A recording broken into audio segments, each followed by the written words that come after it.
सुनाओ भारत कोल लिमिटेड अब देखिए 40 रुपए 47 पैसे पर क्लोजिंग हमें देखने को मिली। एंड आज पूरे दिन ना ये ग्रीन में रहा, बट यहाँ पर क्लोजिंग होते होते एकदम से टूटा। Hi this is Dev and watching traders diary.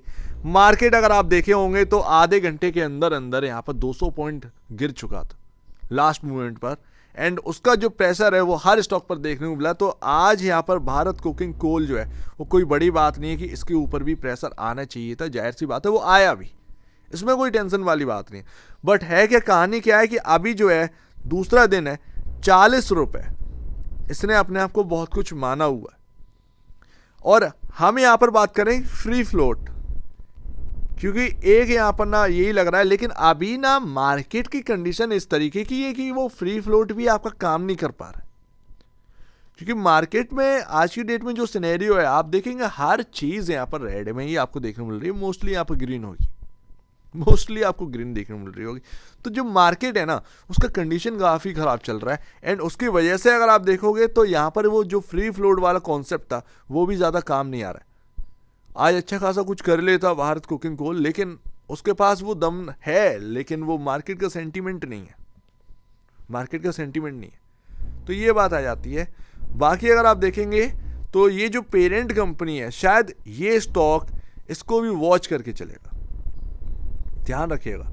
अगर कोल इंडिया एकदम से ऊपर जाएगा तो आपको कहीं ना कहीं भारत कोल के अंदर भी वही देखने को मिलेगा। भारत कोल पता चला नेगेटिव पर है, कोल इंडिया प्लस पर है, तो पॉसिबल है कि एकदम से भारत कोल एकदम से कोल इंडिया को फॉलो कर रहा है। तो आगे बहुत सारी चीज़ें हैं जो कि आपको मिलेगी।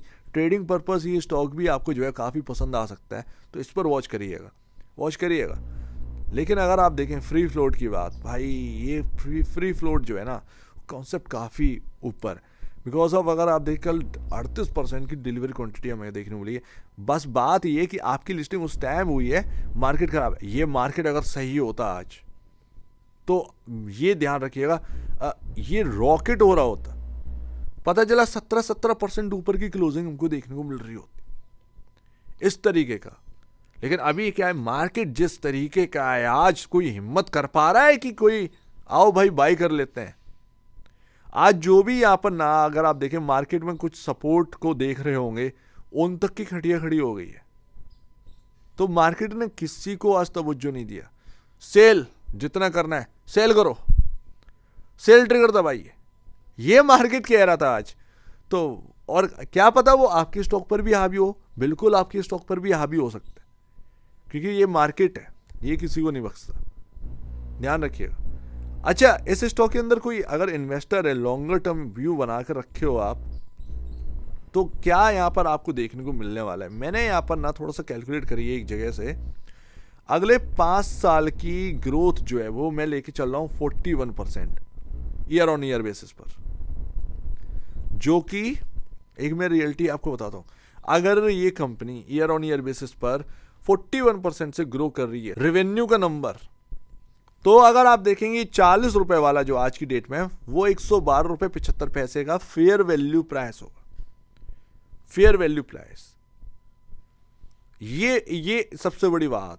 अगर 5 साल लगातार अगर ये 41% अपना ईयर ऑन ईयर बेसिस पर जंप देखने को मिलता है इनकी जो रेवेन्यू का नंबर है उसके अंदर, तो ये कंपनी अगर आप देखेंगे लमसम आपका 113 रुपए का एक फेयर वैल्यू रखेगा करेंट अर्निंग से। अगर आप देखेंगे इन नेक्स्ट 5 ईयर की, ये पूरी बात ये हमको देखने को मिल रहा है, ठीक है। लेकिन है क्या, हकीकत क्या है कि भाई इतना आसान नहीं होता है कि सारी चीज़ें। ये अगर आप देखेंगे सेल्स का नंबर है ईयर ऑन ईयर बेसिस पर, एंड ये सेल्स ग्रोथ रही मार्च 2022 में 54.22% ग्रो किया था, उसके बाद 24.65%, उसके बाद 12.85%, उसके बाद इस साल जो है वो -3.11%। ये कहानी है। तो इतना आसान नहीं है कि 41% से हम ईयर ऑन ईयर बेसिस पर ग्रो करें, लेकिन ये मार्केट है, ये करने को कुछ भी कर सकता है। आपकी वैल्यूएशन है यहाँ पर ना वो आंक सकता है। तो ये अभी कोई बड़ी बात नहीं है। अभी ये मत कहिए कि अरे बस इतना ही था जितना था। अभी यहाँ पर जो कहानी जो है ना बाकी है, वो फ्री फ्लोट की कहानी जो है वो अभी बाकी है। देखते हैं बॉस क्योंकि मार्केट का भी सपोर्ट चाहिए ना। अगर पूरा मार्केट ही खराब है तो आप उसमें कैसे यहाँ पर चल सकते हैं। आपको ये ऐसा तो है नहीं कि चिप वगैरह वाले स्टॉक है कि भाई एनवीडिया जैसा स्टॉक लिस्ट है, वो पूरा मार्केट 500 पॉइंट नीचे एनवीडिया चलने को आया तो वो 500 प्लस कर दिया, इतना तो है नहीं है। तो वही मैं कह रहा हूँ कि मार्केट का सपोर्ट चाहिए एंड वो सपोर्ट अभी है नहीं है। तो ये थोड़ी सी प्रॉब्लम आ रही है, हमारे लिस्टिंग के टाइम में ये प्रॉब्लम आएगी।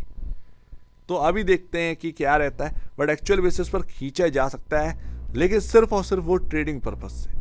उसमें क्या है कि बुक भी करना जरूरी है। अगर आप बुक नहीं करेंगे शॉर्ट टर्म वाले तो फिर तो भूल जाओ, ठीक है।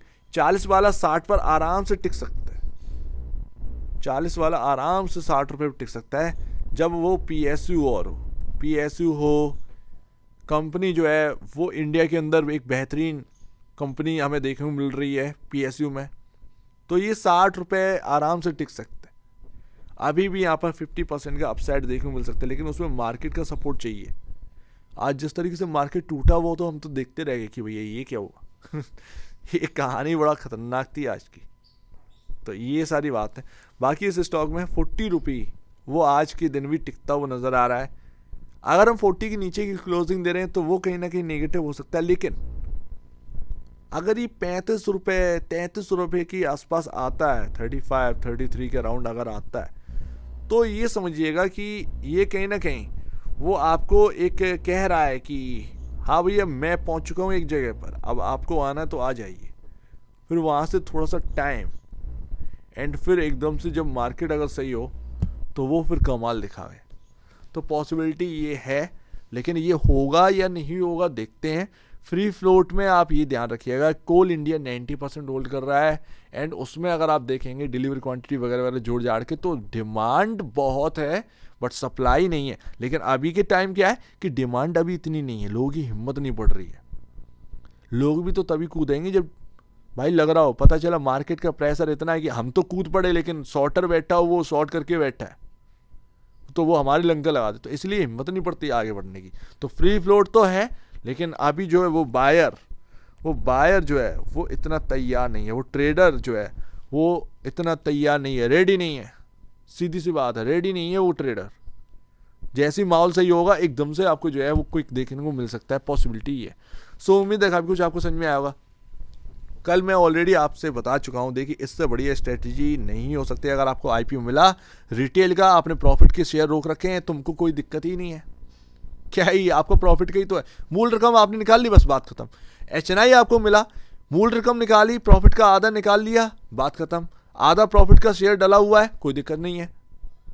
तो ये सीधी सी बात है, इस तरीके से रखे हुए। तो ये तो आईपीओ वालों का हो गया। बाकी नया बायर जो है वो तो भाई रिस्क लेकर कूदा है भाई, सीधी सी बात है। उसको दिख रहा है कि हाँ भाई आने वाला जो है वो मैं कमा लूंगा थोड़ा सा वो। अदरवाइज अगर आप देखें वो सबसे बड़ा रिस्क तो वही लेकर कूदा है नया बायर, उससे बड़ा रिस्कर कोई है ही नहीं है।